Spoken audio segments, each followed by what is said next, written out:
Setelah saudara Saksi-saksi bertemu yang dengan tadi diajukan yang Arfan, dinyatakan Ritono novum, dan juga Lilis, ya, saudara saksi berkelebihan. mewawancarai mereka Karena bertiga. saksi-saksi Kesan apa yang itu saudara saksi dapatkan dari kesaksian mereka? harus di Setelah saya mendapatkan audit, kesan yang mendalam bahwa Sudirman bukan verifikasi orang dan yang divalidasi. memiliki Ya. kualifikasi untuk Mengapa melakukan demikian? tindak pidana. Nggak bisa. Dilihat dari sisi kostum, Mentang-mentang di bawah sumpah kemudian udah pasti benar. dan ketiga Tidak. riwayat hidupnya, di mana Jadi Sudirman seorang sekolahnya lawyer pun itu umur wajib. 17 tahun baru lulus S1. Kamu mau memberi keterangan Artinya saksi bahwa apa? dia tidak memiliki kualifikasi Jangan atau asal berpendapat menguntungkan, pokoknya seperti tujuan kita orang-orang yang akan lain, menyatakan apalagi bahwa ini melakukan bukan pembunuhan tindak tapi pidana, kecelakaan. pembunuhan dan Sehingga perbuatan apapun asusila. yang menjurus Melihat ke dari sana, sisi mau fisik dan bohong, fisik mau yang benar, dimiliki tidak oleh divalidasi. saudara sudah Yang menurut penting saya mereka jauh berani dari ngomong, peristiwa berani yang dihukum, berani Baik, di bawah sumpah, memang itu yang kami ingin ajukan. konfirmasi, saudara Itu kalau saksi, keterangan itu tidak bahwa benar, berdasarkan dakwaan kan dan juga uraian peristiwa yang di itu dalam putusan, menyebarkan Sudirman itu ini boleh juga dibilang adalah pelaku kena turut serta. karena pada Jadi, tanggal 17 ya lawyer. di dalam dakwaan dan uraian peristiwa di Saya putusan, nggak suka kayak begitu. Sudirman ini mendapatkan Membela SMS dari DPI klien dengan cara yang benar.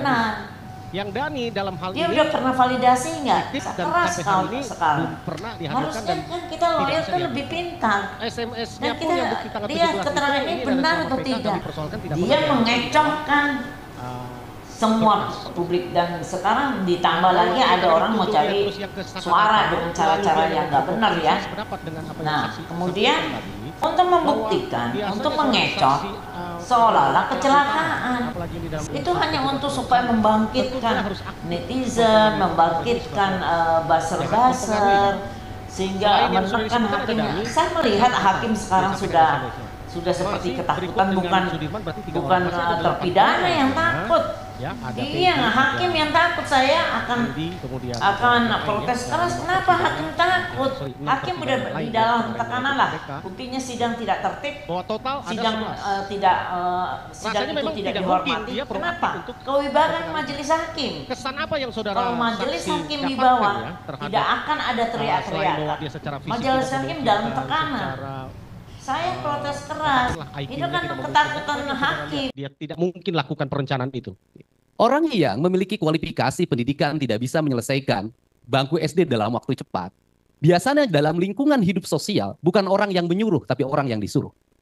Karena dia orang yang disuruh, dia memiliki kualifikasi sebagai orang yang mau disuruh oleh siapapun. Dan mau melakukan apapun. Nah, dalam pergaulan seperti itu adalah orang yang seperti Sudirman, menurut saya, tidak punya kualifikasi melakukan perintah. Melakukan tindakan-tindakan yang di luar kemampuan akal dan pikirannya. Kenapa? Karena secara psikologi, saya melihat walaupun orang bukan seorang psikolog, oh Sudirman adalah orang yang memiliki kerentanan psikologi. Artinya, dia sangat lemah. Dia mudah nangis, dia mudah sakit. Itu bisa dilihat dari riwayat kesehatannya. Ya, terima kasih kesaksian saudara saksi terhadap Sudirman ya. Kalau saudara saksi mendapatkan nggak informasi saat itu Sudirman waktu tahun 2016 lalu dari kesaksian yang saudara lihat mungkin di luar Arfan, Ritono dan juga Lilis, mereka kemarin dalam kesaksiannya sudah menyampaikan bahwa Sudirman itu tahun 2016 bulan Agustus itu baru belajar motor. Ya, sedangkan di dalam dakwaan bahwa Sudirman ini dianggap masuk ke salah satu geng motor, waktu itu sebutannya geng motor dan berselisih dengan antar geng. Apa pendapat saudara? Apakah mendapatkan info? Yang pertama bahwa pada peristiwa tanggal 27 Agustus 2016, Sudirman itu tidak dalam posisi bersama teman-teman yang lain. Dia tidak ikut minum ciu di warungnya Bu Nining, dia tidak ikut ke rumahnya Hadi, dan dia tidak ikut nginep di rumah anaknya RT Pasret.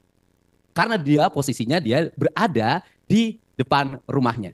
Terus yang kedua adalah melihat dari, saya pikir anggota kepolisian pasti bisa membedakan mana karakter orang yang memiliki kualifikasi sebagai geng motor.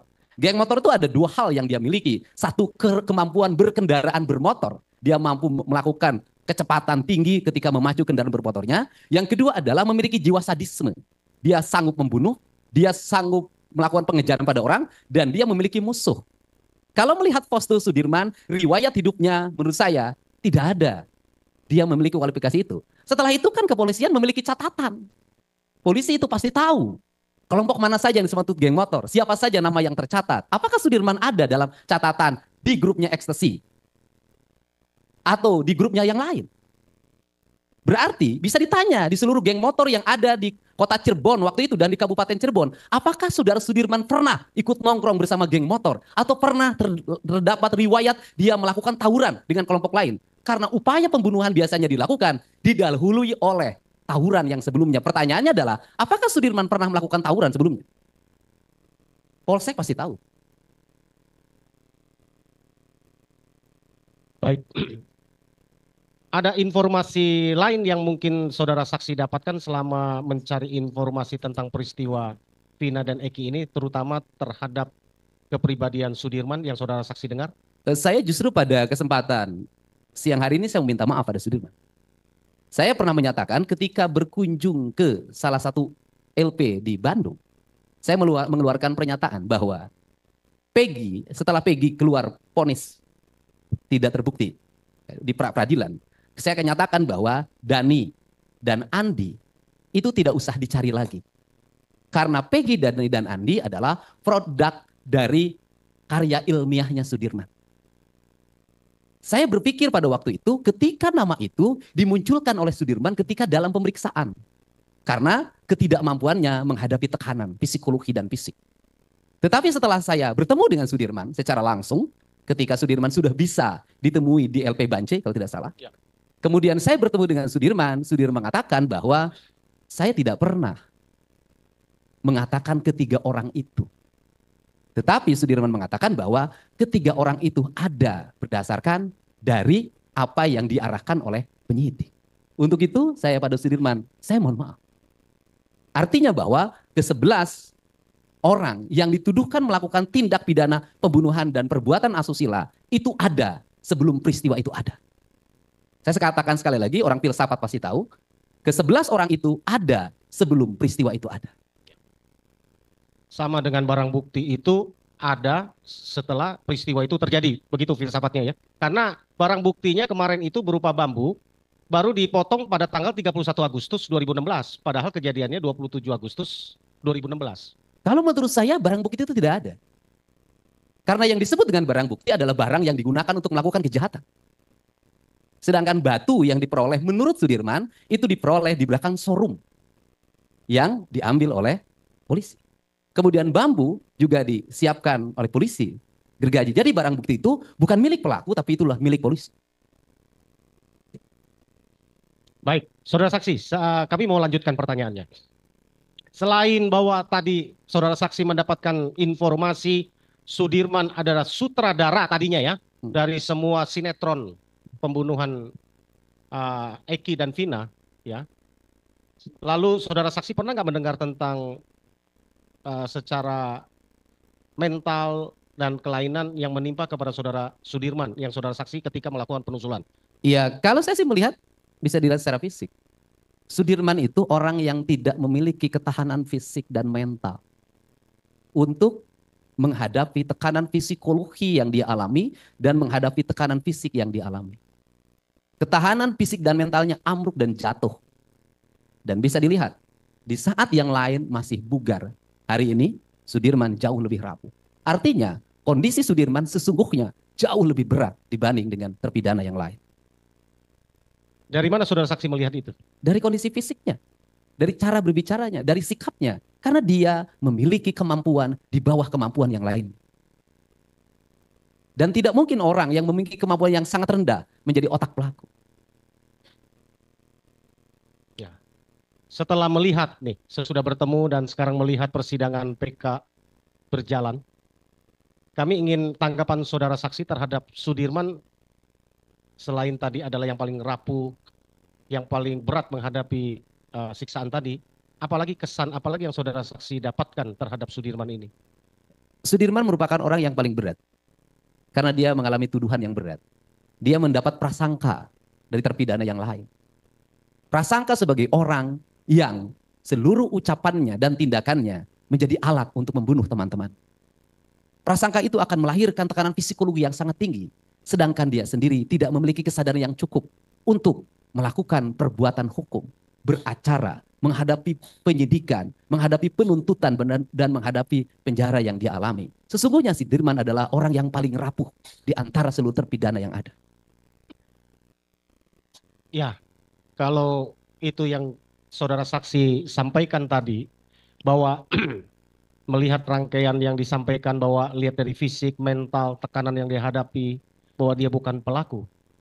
Dengan apa yang terjadi, yang terbukti atau yang terpapar ya, dipaparkan di dalam muka persidangan ini, apa pendapat saudara terhadap peristiwa Vina dan Eki? Peristiwa Vina dan Eki menurut saya berdasarkan penelusuran dan bukti-bukti yang saya temukan serta keyakinan yang saya miliki, peristiwa Vina dan Eki adalah peristiwa kecelakaan murni yang tidak ada kaitannya dengan 8 terpidana yang lainnya. Karena ini peristiwa murni, sesungguhnya gelora, gelombang yang terjadi, lahirlah penangkapan, kemudian penyelidikan, penyidikan, penuntutan, sampai ke muka pengadilan mereka mendapat hukuman vonis. Sesungguhnya itu adalah hanya peristiwa psikologi personal orang yang memiliki kuasa atas segala hal. Psikologi orang akan tumbuh menjadi raksasa manakala yang dihadapi orang-orang kecil dan tidak berdaya. Lain kasusnya apabila Sudirman CS adalah anaknya orang-orang yang punya kemampuan secara ekonomi dan kekuasaan. Tidak akan mereka mengalami peristiwa yang seberat ini. Menurut saya, dalam konsepsi ini saya melihat ada beberapa hal. Yang pertama, hilangnya akal sehat. Yang kedua, hilangnya nilai-nilai kemanusiaan. Kedua hal ini sangat berbahaya bagi kehidupan hukum kita. Dan untuk itu, menurut saya harus segera dihentikan. Kalau melihat rangkaian peristiwa Vina dan Eki seperti yang saudara saksi sampaikan, bahwa saudara saksi sudah pada kesimpulan itu adalah kecelakaan tunggal. Tentu saudara saksi punya alasan dan sudah beberapa saksi yang memang dalam persidangan di tempat sudah kita hadirkan, itu sudah kita sampaikan. Masyarakat ini sebagian masih menganggap bahwa ini adalah pembunuhan, tapi bukan mereka inilah yang pelakunya. Bagaimana menurut pendapat saudara? Kalau menurut saya asumsi tentang pembunuhan adalah asumsi opini yang dilahirkan di media sosial sebagai bentuk kontra terhadap peristiwa kecelakaan. Kenapa? Karena masyarakat kita senang terhadap hal-hal yang bersifat tendensius, dihubungkan dengan jabatan orang, dihubungkan dengan kekuasaan orang, sehingga kalau tidak dihubungkan dengan jabatan kekuasaan orang, itu tidak menarik di media sosial. Saya orang yang dibully karena menyatakan bahwa ini kecelakaan tunggal. Saya orang yang dibully habis-habisan ketika mengatakan bahwa Peggy Cianjur adalah anak kuli bangunan, bukan anak Bupati Cirebon.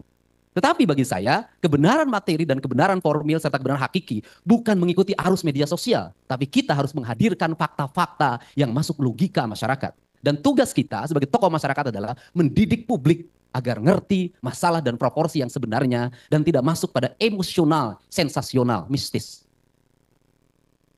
Yang terakhir dari saya, saudara saksi, Kang Haji Dedi Mulyadi. Apa harapan saudara saksi melihat makin terbukanya peristiwa ini dengan PK 6 terpidana dan terakhir dengan PK pemohon Sudirman? Harapannya adalah mereka dibebaskan. Kenapa? Di situ ada kesesatan berpikir. Selain alat bukti yang tadi dikatakan batu dan bambu yang itu sesat dan menyesatkan pikiran kita sebagai manusia sehat. Yang kedua juga menurut saya tidak bisa membedakan mana mandau, mana samurai.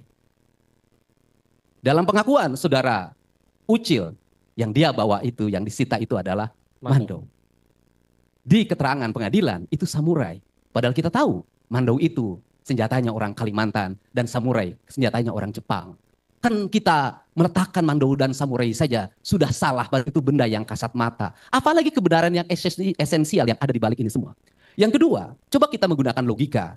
Logikanya adalah bahwa saudara Vina diruda paksa di kebun singkong atau di situ kebun kacang dalam keadaan gerimis dan bekas hujan. Pertanyaannya adalah, pernahkah ada banyunya kotor? Adakah tanah yang dibawa? Kan tidak ada. Dari situ logikanya sudah tidak masuk akal. Menurut saya ada Sengkon dan Karta, ya hanya 2 orang, tapi mampu menemukan kebenarannya dan melahirkan namanya PK. Ini 8 orang. Di saat Indonesia masuk dalam era demokrasi yang terbuka, di saat kita menjunjung tinggi supremasi hukum, di saat kita masuk era digital, menurut saya tidak ada jalan lain demi keadilan dan kemanusiaan atas nama warga Jawa Barat dan warga Indonesia yang punya kesadaran pikiran. Saya minta mereka dibebas. Dan saya pun berharap kita tidak boleh mati pada hukum sebuah putusan. Dan hukum itu harus hidup. Saya pernah kuliah di Fakultas Hukum. Hukum itu harus hidup. Ketika dari sisi sistematika bahwa ini sudah mentok menjadi putusan yang tertinggi, saya pikir institusi hukum seperti Kejaksaan Agung punya langkah ketika melihat kebenaran yang material di depan mata kita. Ada langkah-langkah hukum lain yang bisa dilakukan sebenarnya. Tidak hanya mati. Hukum tidak boleh mati, dia harus hidup. Karena hukum adalah alat untuk melakukan perubahan masyarakat. Saya sebelum dilanjutkan oleh rekan kami atas nama tim hukum DPN Pradi yang mendampingi 7 pemohon PK, dalam hal ini terpidana seumur hidup akibat peristiwa Vina dan Eki, sungguh mengucapkan terima kasih kepada Bapak Haji Dedi Mulyadi. Karena melalui Kang Dedi lah peristiwa ini bisa sampai ke tim hukum DPN Pradi dan dapat kami lakukan langkah-langkah hukum pembelaan sebagai profesi advokat, sebagai penegak hukum untuk menegakkan keadilan hukum walaupun langit akan runtuh sekalipun. Itulah yang kami sampaikan, itulah yang kami perjuangkan. Terima kasih sekali lagi kepada Kang Dedi Mulyadi yang sudah membuat awal peristiwa ini menjadi terang dan kasus ini dibawa kepada tim hukum DPN Pradi dan kami menanganinya bersama Profesor Dr. Otto Hasibuan SHMM. Terima kasih.